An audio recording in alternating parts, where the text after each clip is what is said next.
Hello, everyone, and thank you for participating in the Didn't take too Senior long. Farmers Market Nutrition Program training and Civil Rights training. And thank you for your patience. This is a requirement for all of us to have this training prior to working with clients on the Senior Farmers Market Program and distributing, signing people up and distributing the checks. So I will start with an overview of the program, program procedures, application instructions, frequently asked questions, and then we'll move on to the civil rights training. The Iowa Senior Farmers Market Nutrition Program in Central Iowa is administered by the Iowa Department of Agriculture and Land Stewardship and Aging Resources of Central Iowa, in collaboration with over 70 different check distribution sites, including senior centers, senior housing facilities, service providers, and case managers. And we truly appreciate your participation in this important program. Last year, over 4,500 individuals received Senior Farmers Market checks.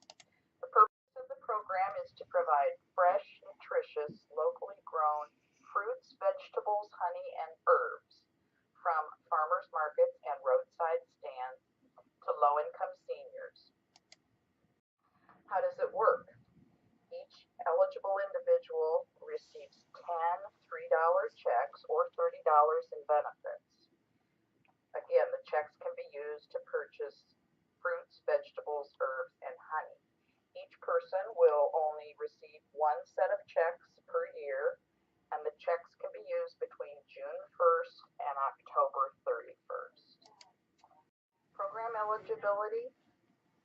The participants must be 60 years of age or older, live in the service area of Aging Resources of Central Iowa, and we cover Polk County and the surrounding 7 counties. Yearly income for a single individual must be less than $22,459, and for a married couple, $30,451. A person must be 60 years or older at the time of the application, and I've already had a question on this. So if they're not 60 when they're filling out the application, they are not eligible. They won't be eligible until their 60th birthday. The next slide shows the Aging Resources service area. Again, Polk County and the surrounding 7 counties. If you have a client that lives outside our service area and you need to determine which area Agency on Aging serves them, you can look at this map, or there is you can check our website and see which area agency serves them. Again, this slide shows the gross yearly income for a single person and for a married couple. If a couple is living together but not married, they would use the single figure. If a couple is separated but still legally married, they must go by the married figure. Following your viewing of this webinar, you will sign a site distribution agreement, and then I will send you your applications that are specific to your location, as well as a list of the people that you helped sign up last year. Print the applications double-sided. If you want me to print them for you, I'd be happy to do that. Send only the original applications to Aging Resources. No photocopies, please. And please submit the applications in alphabetical order by last name. Pre-register as many clients as possible before Friday, May 11th, and the first batch of checks will be distributed prior to June 1st. We will continue to accept applications until we run out of checks, and then applications submitted after that first cutoff date of Friday, May 11th will be processed as they come in.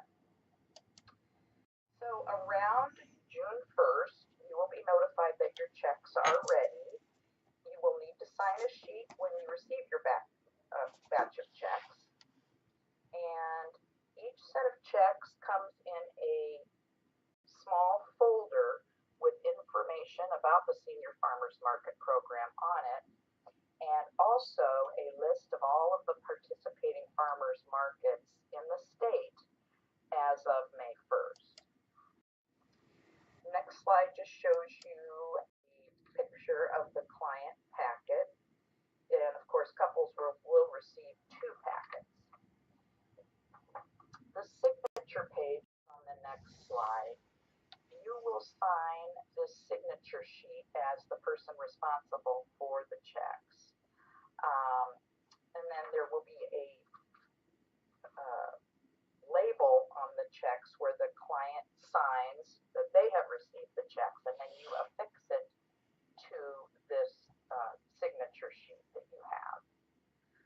Only if a couple is receiving checks, only one signature is needed for the married couple. And if a client is unable to sign their name, an X is sufficient. All signature sheets must be turned in by October 1st, and I will, of course, send reminders out as the program is winding down. If you would please make a copy of your signature sheet before sending them in, that will ensure that if the sheets are lost, you don't have to go out and obtain signatures again. Hi. The next slide shows the actual application. Is it right? This is from 2017, but the 2018 application is similar, or looks the same except the income guideline. So there are a couple things wrong with this application. It's for Bob Jones and his wife Ann.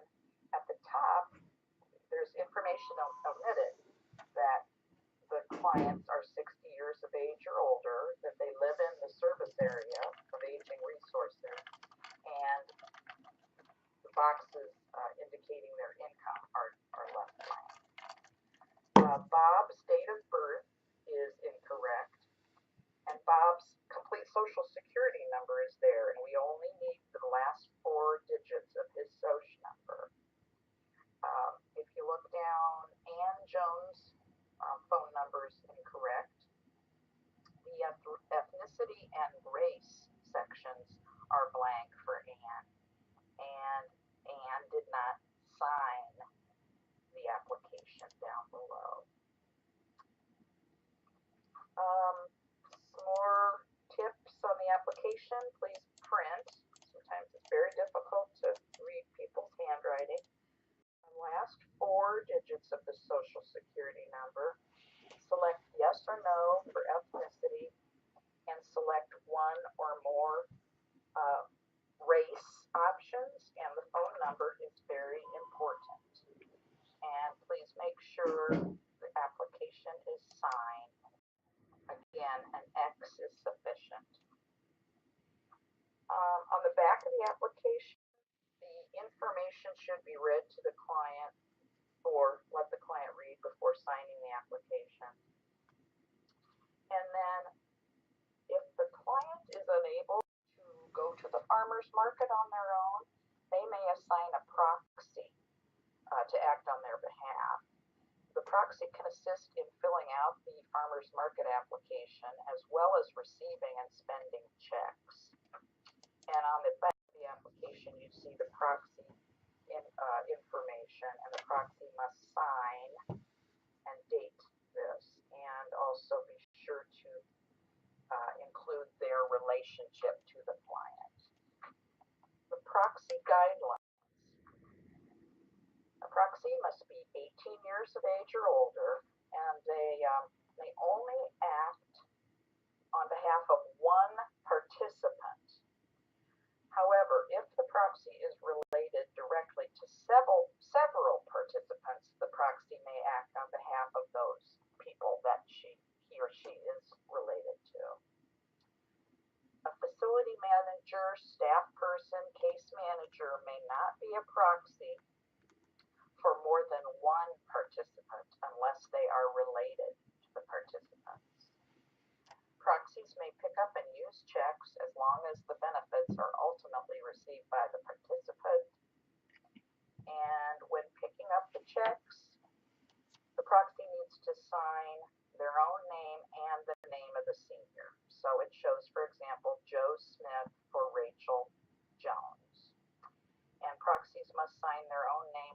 producing the checks at the farmers markets. Proxies can complete an application for the participant, but the participant should be present and sign the application.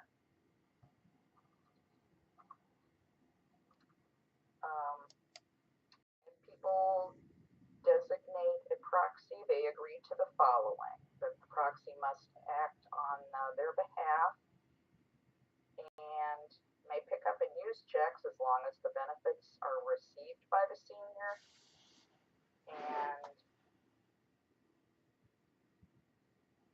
we are authorizing them to pick up and use checks assigned to the senior.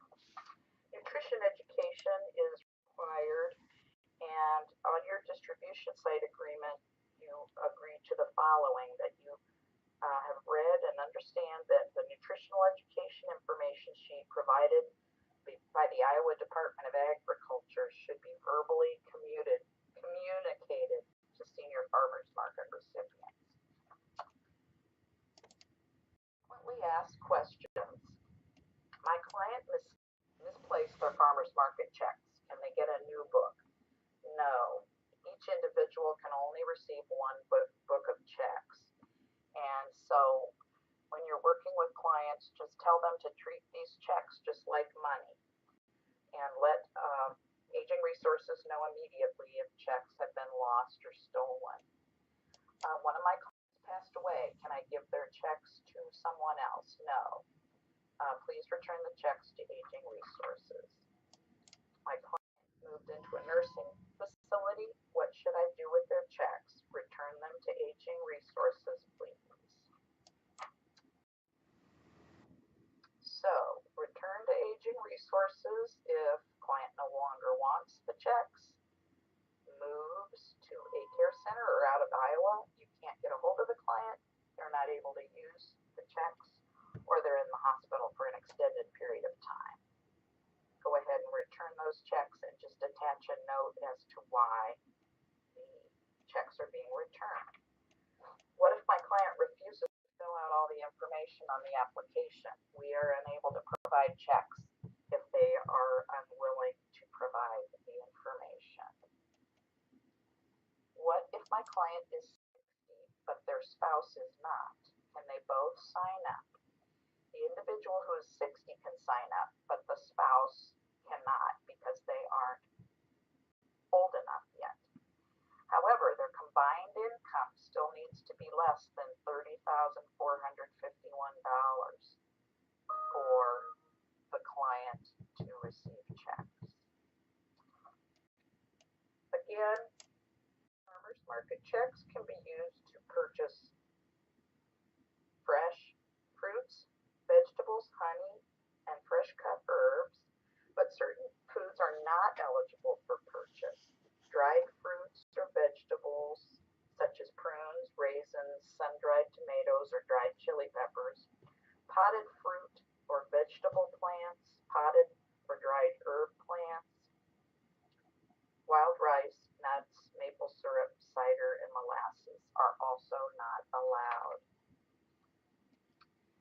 Now we will move into the civil rights training, and again, thank you for your patience. This is a requirement of the program.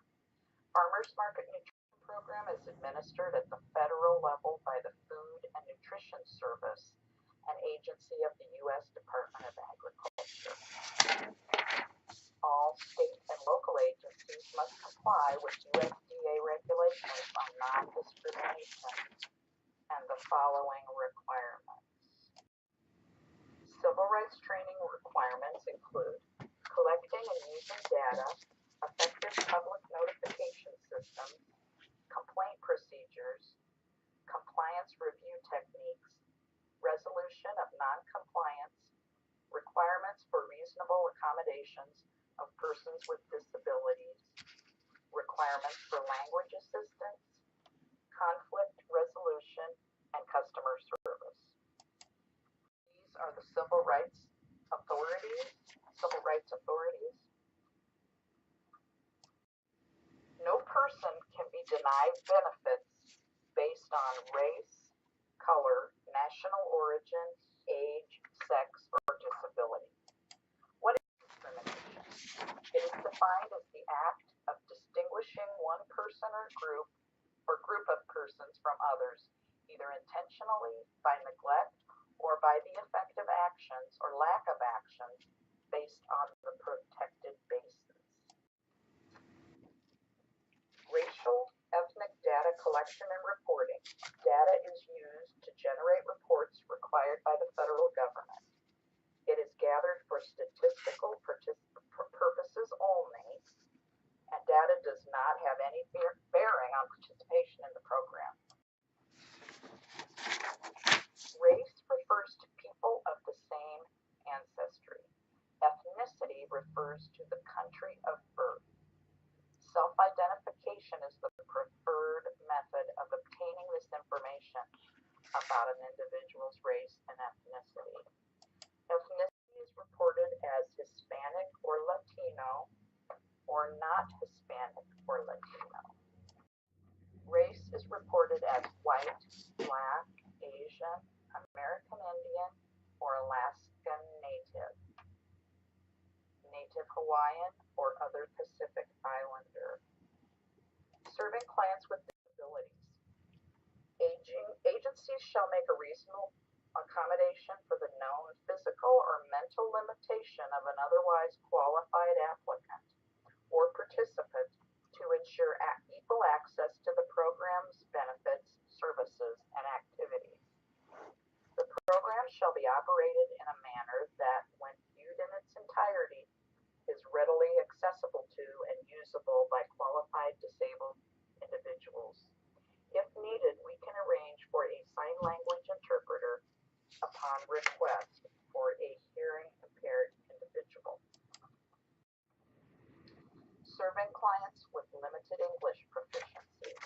Where a significant number or proportion of the population eligible to be served needs service or information in a language other than English in order to be informed of or to participate in the program, the agencies shall take reasonable steps to provide information in appropriate languages to such persons. Please contact Aging Resources if you need access to an interpreter service. Records must be kept for 5 years after closeout of the federal fiscal year in which the client was terminated. Safeguards must be maintained that prevent the use of this information for discriminatory purposes. Reviewing of the records may take place by the WIC state agency, USDA Food and Nutrition Services, Office of Inspector General, and or auditors.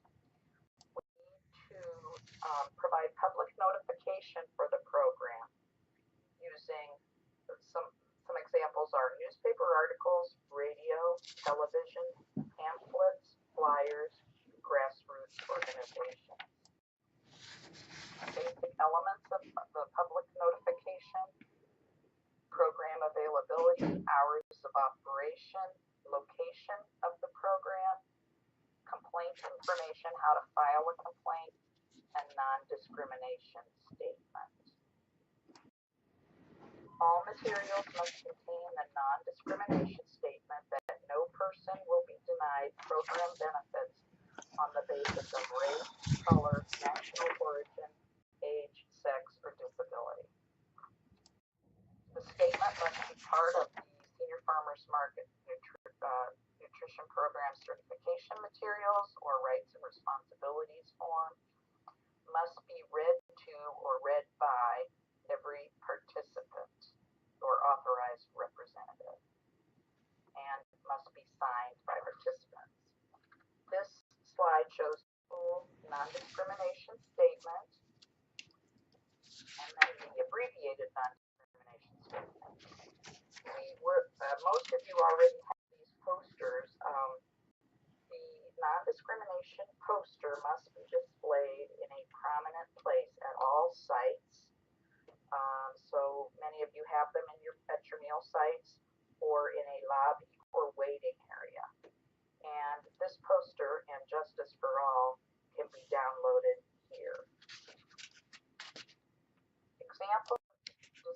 discrimination would be the exclusion of eligible persons based on race, color, national origin, age, sex, or disability, and equitable service or allocation of food based on protected classes, and issuance of food instruments in a place, time, or manner that results in denying or limiting benefits to a specific group. Examples of discrimination: segregation of persons in a waiting room or by the way they are scheduled, failure to apply the same eligibility criteria to all potentially eligible persons, or maintaining waiting lists based on race, color, national origin, age, sex, or disability. Individuals have the right to file a complaint, and complaints may be filed within 180 days of the alleged discriminatory action. All civil rights complaints will be accepted in writing, orally, anonymously. In the event of a civil rights complaint, please notify me immediately, provide forms for written complaints, take detailed notes in the event of an oral complaint, and these complaints must be recorded immediately. Information needed: the complainant's name, address, phone number, location where the discrimination occurred, description of the incident, basis for the claim, name of witnesses, and dates when actions occurred. Resolution of noncompliance: a written report to the entity explaining the civil rights noncompliance, appropriate citation, being violated, law, regulation, policy, instruction, or guidelines, and a corrective action plan will be in place with a 60-day deadline to achieve compliance. Thank you. That's the end of the civil rights training. And now, how to get started. The next step would be for you to sign a distribution site agreement form, and that will either be on our website or I will email them to you. Please sign the form and submit it to Carol at Aging Resources. You can scan it and email it or mail it via snail mail. After I receive your distribution site agreement, I will send you an email with your application and your list of participants from last year, if applicable. And you can begin signing people up as soon as you receive the applications. This does include case managers. And the distribution site agreement just says that you've completed this training, Senior Farmers Market training, you've completed the civil rights training, and you understand that you'll be assisting individuals in completing applications, turning the applications into Aging Resources, distributing the checks to clients and obtaining their signatures, and submitting all client signatures to Aging Resources by October 1st. Thank you for your attention to this training, and my contact information is listed here. I forgot to put my email address. It's carol.schmidt@agingresources.com, and of course during this process, please feel free to call me or email me with any questions or concerns.